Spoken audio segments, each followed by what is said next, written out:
You wake up one morning with a clear picture in your mind. You see the person you want to become. Disciplined, consistent, the kind of person who follows through. And for the first few days, it feels possible.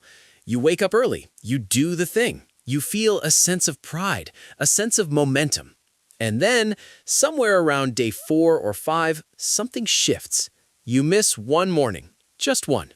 You tell yourself it's fine, you'll get back to it tomorrow. But tomorrow arrives and the alarm feels heavier than it did before. The version of you that seemed so real just a few days ago now feels like a stranger. You start to wonder if you were ever really that person at all. You wonder if the failure is you, if the problem is simply that you don't have what it takes. This is the loop, the cycle of starting, believing, and then quietly watching yourself return to who you were before. You tell yourself this time will be different. You buy the planner, you set the intention, you commit. And yet, the pattern repeats. The new identity you reached for slips through your fingers like water, and you're left standing in the wreckage of another attempt, wondering why you can't seem to become someone new. You begin to interpret this not as a failed strategy, but as a verdict on your character. You must lack discipline. You must not want it enough. You must be fundamentally incapable of change. But here's what's actually happening, and it has very little to do with your willpower. The feeling of failure you experience isn't because the new identity was wrong for you. It's because you tried to occupy it like a house that was already occupied. Your brain does not distinguish between the identity you want and the identity you have in the way you think it does. To your brain, identity is not a philosophy or a goal. It is a structure, a deeply embedded network of associations, expectations, and learned responses that have been reinforced over years, sometimes decades. When you try to step into a new identity, you aren't just deciding to act differently. You are asking your brain to dismantle a country it has been building its entire life and replace it with a map of a place it has never seen. Think about the lived experience of this for a moment. You decide you are going to be the kind of person who writes every day. So you sit down to write. But as you sit there, a familiar voice begins to speak. Not loudly, not cruelly, just quietly. It says, "You're not really a writer, though, are you? You're just playing one." And you feel the truth of that statement in your body. Your shoulders tighten. Your focus scatters. The page in front of you suddenly feels like a test you're about to fail. So you stop. You close the laptop and you tell yourself you'll try again tomorrow. But the voice doesn't go away. It simply waits. This is the psychological pattern at the heart of the struggle. It's called identity-based cognitive dissonance. When you attempt to behave in a way that conflicts with your brain's existing self-concept, your brain generates discomfort to bring you back into alignment with who it believes you are. This isn't a character flaw. It's a fundamental feature of how the brain maintains stability. Your brain's #1 priority is not your growth.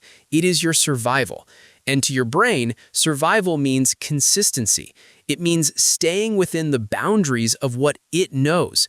When you reach for a new identity, you are effectively asking your brain to step into unknown territory, and its natural response is to pull you back to safety, to the familiar version of you, the one it has already mapped. So the real reason you can't stick to a new identity is not because you lack discipline. It's because you're trying to install a new operating system while the old one is still running. And every time you encounter friction, you interpret that friction as a sign that you are failing, rather than recognizing it as the natural resistance of a system trying to protect itself. You are not broken. The pattern you're stuck in is not evidence of your inadequacy. It is evidence that you are attempting to change without understanding the mechanism by which change actually happens. Let's look under the hood. There's a region of your brain called the anterior cingulate cortex. It functions, in part, as a conflict monitor. It scans your behavior for discrepancies between what you're doing and what your self-concept says you should be doing. When it detects a mismatch, it sends a signal of distress. That signal feels like anxiety, like self-doubt, like the sudden urge to stop. This is not your enemy. This is your brain doing its job. It's saying, we have a problem. You are acting like someone you are not. We need to correct this immediately.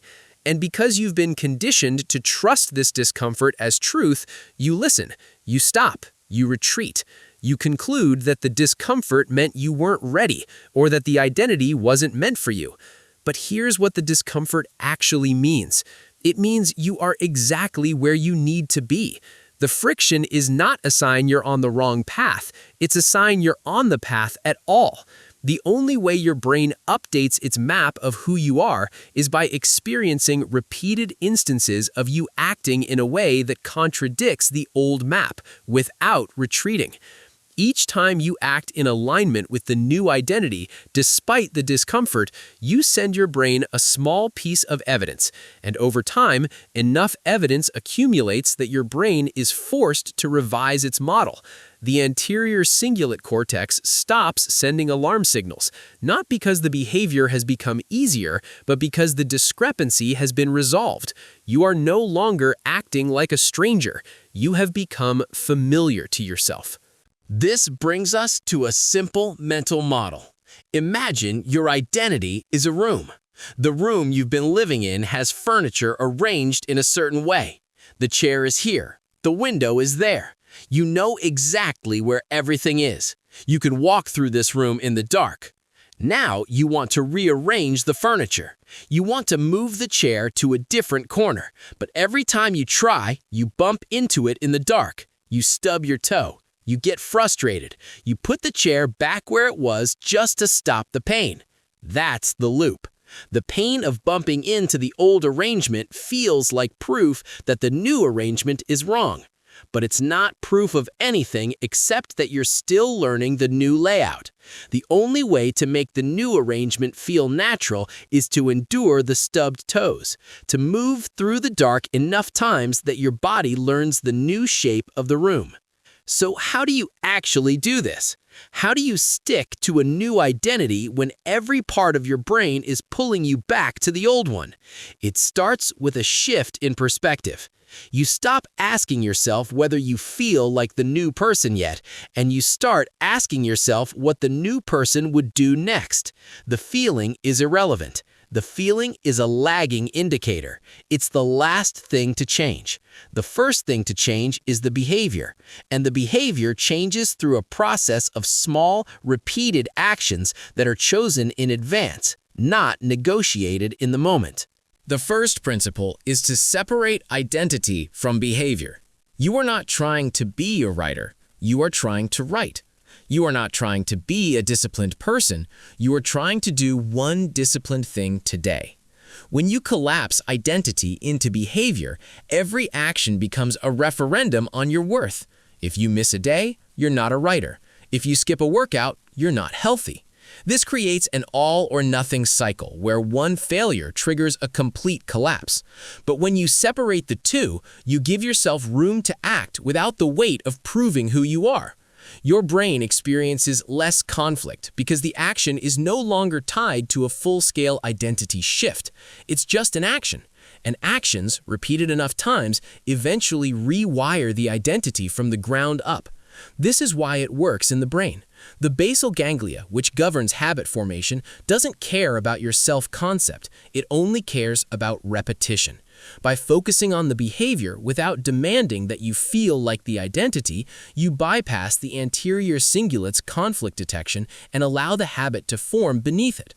The second principle is to create a decision threshold that is absurdly low. When you set out to change, your brain anticipates effort. And because it's wired for conservation, it will generate resistance proportional to the size of the task you've set. If you tell yourself you're going to write for 2 hours, your brain will generate 2 hours worth of resistance before you even begin. But if you tell yourself you're only going to open the document and write 1 sentence, the resistance is negligible. The brain doesn't mobilize its defenses against something that seems trivial. And here's the critical part. Once you've opened the document, the resistance drops. The hardest part was the threshold. The action itself, once started, often continues past the minimum. This works because of a principle called the Zeigarnik effect. Your brain has a natural tendency to want to complete what it has started. By setting a threshold so low that resistance is almost non-existent, you use your brain's own momentum against its resistance. You don't fight the resistance, you make it irrelevant. The third principle is to track evidence, not feelings. When you're trying to become someone new, your feelings will betray you. You will feel like an imposter long after you've started doing the work. This is not a sign that you are failing. It's a sign that your brain's self-concept hasn't caught up to your behavior yet. The solution is to shift your focus from how you feel to what you've done. Keep a simple record, not a journal of emotions, but a log of actions. Wrote one sentence, did one push-up, sent one email. Over time, the evidence accumulates, and your brain, which is fundamentally a pattern recognition machine, cannot ignore the data. It will begin to build a new self-concept based on the evidence you've collected. This is why it works. The brain updates its models based on frequency and consistency, not intensity. 100 small actions are more persuasive to your brain than one heroic effort followed by a month of nothing. The fourth principle is to build in a forgiveness protocol. The moment you miss a day, your brain will use it as evidence that the new identity is false. It will say, "See, you're not that person. You never were." If you accept this interpretation, you will abandon the attempt. But if you have a protocol in place, you can separate the miss from the meaning. The protocol is simple. You decide in advance that missing one day is not failure. Missing 2 days in a row is not failure either. Missing 3 days is when you intervene. But you do not intervene with self-criticism. You intervene with the smallest possible action. You do 1 minute. You write 1 sentence. You don't try to make up for lost time. You simply re-establish the pattern. This works because of what's known as the fresh start effect. Your brain responds to temporal landmarks. By creating a protocol that resets after a miss, you give your brain a clean slate, which reduces the cognitive load of trying to rebuild momentum from a place of guilt. Guilt keeps you stuck in the old identity. A clean slate allows you to step back into the new one. The fifth principle is to narrate your own transformation in the third person. When you speak to yourself, you are speaking to your brain's narrative center. The stories you tell about yourself become the architecture of your identity. If you constantly say, "I'm trying to be more disciplined, but I keep failing," your brain hears that as a stable truth. But if you begin to narrate your actions as if you were observing someone else, something shifts. You say, "He showed up today even though he didn't feel like it. She wrote 1 sentence when everything in her wanted to close the laptop." This might seem small, but it leverages a mechanism called self-distancing. When you observe your own behavior from a slight distance, you reduce the emotional charge and allow your brain to process the action as data rather than as a threat to your identity. Over time, this external narration becomes internalized. You stop waiting to feel like the person and start recognizing that the person is simply the one who does the thing, regardless of how it feels.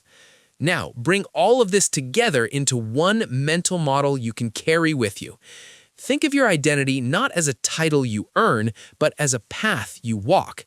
The path is not made of big moments. It's made of individual steps. And the steps are not about proving who you are. They're about becoming familiar with the terrain. The discomfort you feel is not a sign that you're on the wrong path. It's just the feeling of walking somewhere new. Your brain will tell you to turn back. It will tell you the old path is safer. But the old path only leads to the place you've already been. The only way to arrive at a new destination is to keep walking while the discomfort is still there. To let your brain catch up to you instead of waiting for permission to move forward. So the next time you reach for a new version of yourself and feel that familiar pullback to who you've always been, pause. Recognize the resistance for what it is. Not a sign of failure, not proof that you lack what it takes, but the sound of a system doing exactly what it was designed to do, protect you from the unknown. And then, gently, take one small step anyway. Not because you feel ready, but because you know that readiness is not the starting line. It's the finish line. And the only way to get there is to begin before you're ready. To let the person you are now walk toward the person you want to become, one small, uncomfortable step at a time. And eventually, without any fanfare, you'll notice something has changed. The discomfort fades, the alarm goes silent, And for the first time, you don't feel like you're pretending anymore.